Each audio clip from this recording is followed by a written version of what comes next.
Hey everybody, this is Ryan Cozy. We're into week 3, so I'm looking forward to hopefully you're staying the course and there's some things that you're developing and you're learning in. I want to again remind us this is a 5-week class. We're in a fully online portal learning environment. So I want to make sure that we're staying the course on the framework that we're trying to institute here, and that is preparing, understanding, developing, and turning in. So specifically as it relates to the work of the things that we're going to be looking at, conceptually we're going to be kind of the overarching theme that I would describe here is what I would call defining success in ministry, that we're going to kind of take a stab at making sure that our definition of success is achievable, but that is also right, because sometimes ministry success is defined, and the reality is you may be successful in your metrics, but you may be terrible at engaging the lostness of your demography and advancing the glory of God in a region. And so, specifically as it relates to reading, we're going to be reading Christopher Wright's book, chapters 7 through 9. We're going to be reading Dwight Smith, chapter 5 and 6. We're also going to be looking at the Christ Together Field Guide and videos, session 5 and session 6. So in terms of the reading, I want you to be focusing on that. Now, preparing for this week.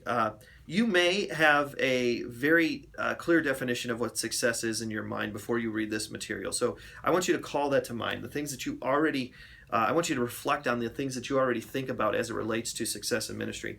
Now, this other concept that we're going to be focusing on this week is interdependency of leadership. And this is the idea that the way I would kind of want to describe it for people is that everybody's contributing to the full saturation of the gospel. God doesn't just want to use rock stars to reach every man, woman, and child. But interdependency does not mean equality of voice for every single domain.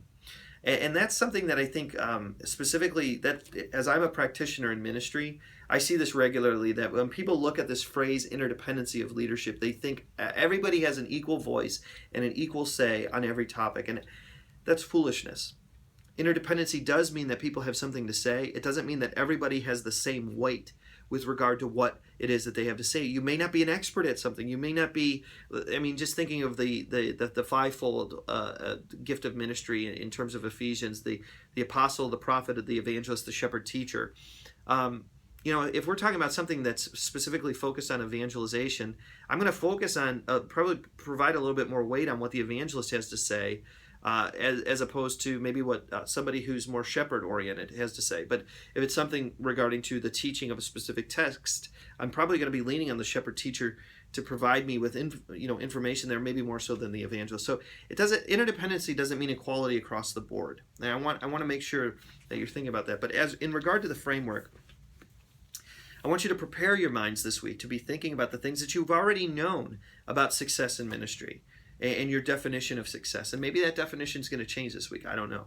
I want you to think about what you understand and know about interdependency of leadership, or maybe it's a new concept, but call to mind, prepare by reflecting upon the things you already know about this subject matter.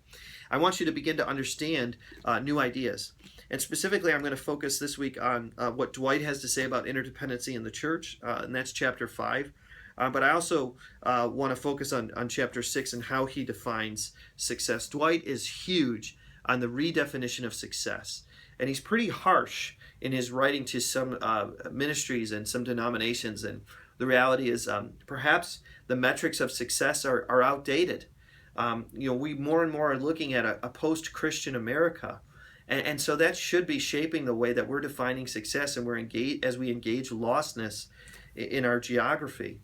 Dwight has something to say here in chapters 5 and 6.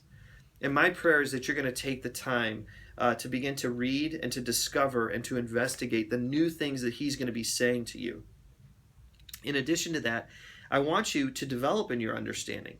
Take these ideas and begin to focus and evaluate and perhaps integrate these new ideas into the ministry responsibility that you have.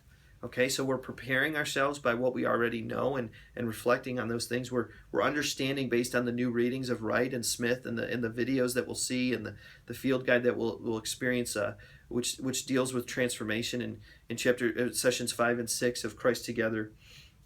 But I also want you to begin to develop in your idea of those things and basically begin to look at those and say, how can I begin to integrate into my understanding of these things? What is my responsibility of developing that into my ministry domain of influence? And lastly, I want you to turn something in. So this week, by Sunday of week 3, by midnight, you're going to have to submit an analysis of your ministry organization or your church. I'm just going to read this specifically, okay? It should be 1,000 words in length. So that's basically 5 double-spaced pages that I'm going to ask you to write this up in. And it should reflect an honest assessment of how your organization defines success in ministry and how they are set up in terms of a leadership model.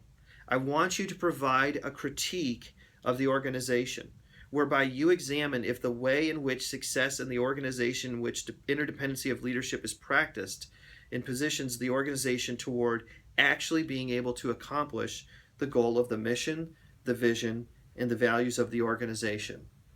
Now, this should take some time for you. This shouldn't be something that you just draft up. And it may cause you to say, you know, the way that we're positioned isn't really good. And so your criticism of the organization may be a little bit harsh. But what I don't want you to sit on is just the criticism, okay? I want you to be effective in evaluating if the organization is effectively positioned, okay, to accomplish the goal, the mission, the vision, and the values of the organization. Basically, in essence, is the way that you're set up really positioning you to accomplish what you say you want to accomplish as an organization? That's what I want to see from you. I want you to be able to evaluate that. Draw from Wright, draw from Smith, draw from the Christ Together materials. Make sure that you're footnoting those things. If it's an idea that's not coming from you, I'm expecting you as graduate students to be able to cite those things. If you need any help with that or you have any questions for me, rkozey@thechapel.com. That's rkozey@thechapel.com.